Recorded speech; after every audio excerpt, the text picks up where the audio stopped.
Welcome once more, horror lovers. It has been proved that the human soul does have a dark side, and we all think that we don't have such a side. But you never know how far someone is willing to go when death is near. And if you don't believe us, look at what happened at a small village in northern Europe. We're talking about Daland, a village located in Sweden. They say that centuries ago, its inhabitants were stricken with a rare illness. Dozens of people were dying every day, and everyone there was getting more and more desperate about finding a cure.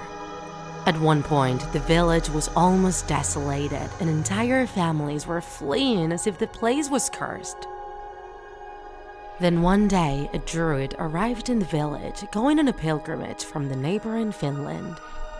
It was rumored that he was very wise and well-versed about magic and occultism. The few inhabitants that were left came to him looking for advice on how to end that plague. After evaluating the situation, the druid said that it was all a punishment from the gods due to a sin, and that the only way to end the plague would be with an offering, the sacrifice of a living being. They would have to bury a living creature in the middle of the mountain, and the bigger, the better. The villagers obeyed the druid to the letter, went to the depths of the forest and dug a pit where they buried a poor goat. They went back to the village, waited for a few days, but the epidemic was still going. So they looked for the druid once more, but he had already left and they couldn't find him again. Desperate, they thought that maybe they had carried out the ritual incorrectly, and after remembering the advice of the druid, all they could think of was sacrificing an even bigger animal. They went back to the mountain, and this time around they buried a deer, the biggest animal they managed to catch. However, that didn't work either. More days passed, and the victims of the epidemic kept on increasing. So one of the inhabitants decided to say out loud what everyone was thinking, but didn't dare to say. Let's sacrifice a human being. Most refused to commit such an atrocity, but a group of desperate men acted on their own. And since nobody volunteered, and they didn't want to kill any relative or friend, they decided to go for the hermit who lived in the forest. Nobody knew the hermit, nor knew about his origins. They only knew that he lived in the mountain at the outskirts of the village. He had no contact with the others, but was able to survive on his own since he was an expert hunter. And despite that, the hermit hunter couldn't escape from that mob of men who caught him and imprisoned him. Finally, while shovelfuls of soil were falling on him, the hermit didn't plead for his life and said nothing. He simply looked at his executioners with pure hatred. Miraculously, a few days later, the plague disappeared from the town, and the people who still had the disease were completely cured. The villagers thanked the gods and never mentioned what happened again. Daland went back to normal, and the population started to grow again. However, a few years later, death appeared once more. Some of the men who used to hunt in the forest started to disappear mysteriously. Nobody knew what happened to them until one day they found a hand sticking out of the ground. It belonged to the body of one of the men, and from his posture and anguished expression, it seemed to have been buried alive. And the most curious thing is that all of those victims either belonged to or were descendants from the group responsible for sacrificing the hermit back then. Panic spread throughout the village, and nobody dared to go back to the forest to hunt, even when the food was running low.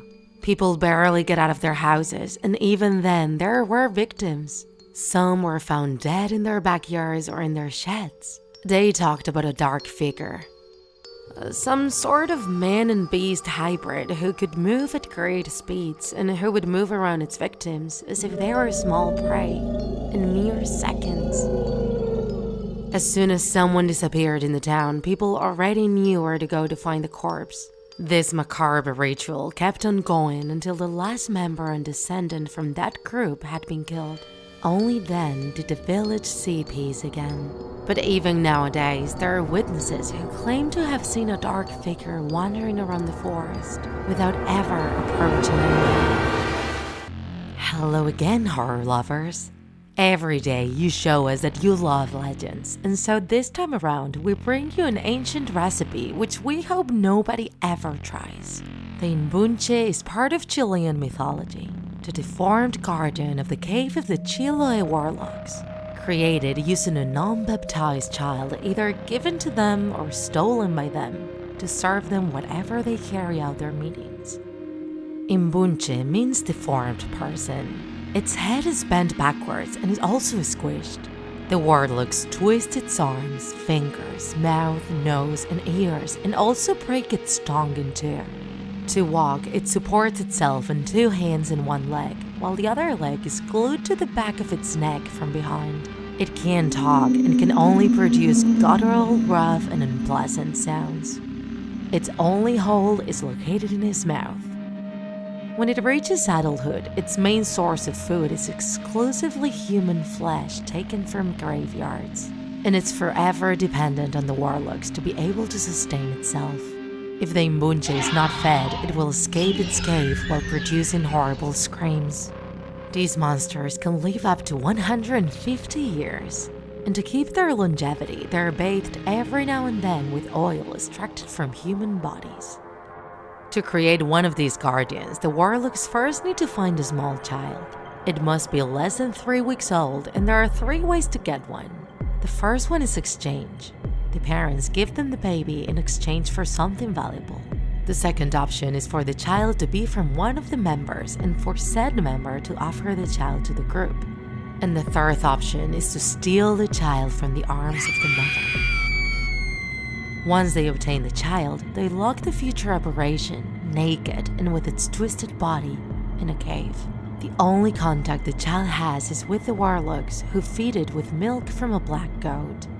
3 months later, they break into the tongue of the child, so it ends up like a snake's tongue, and so it cannot talk again. Later on, the adult imbune is assigned as the watchman of the cave. Nobody can come in without carrying out an obscene ritual which involves kissing its backside and doing a reverence to it. Sometimes the warlocks would take the imbune out of its cave to join them in their outings and would use it to carry out revenges and curses. If it refuses to walk, it will be cruelly whipped and its screams will be heard from afar. When that happens, people close their doors and windows because he or she who crosses paths with the imbune will fall into madness. And whenever it dispews its screeches, that's a sign of death and illness coming soon. The only way to counter the curses of the imbune is to use the box-leaf azara or the wall germander plants, either when taking a bath or as an amulet for your bed.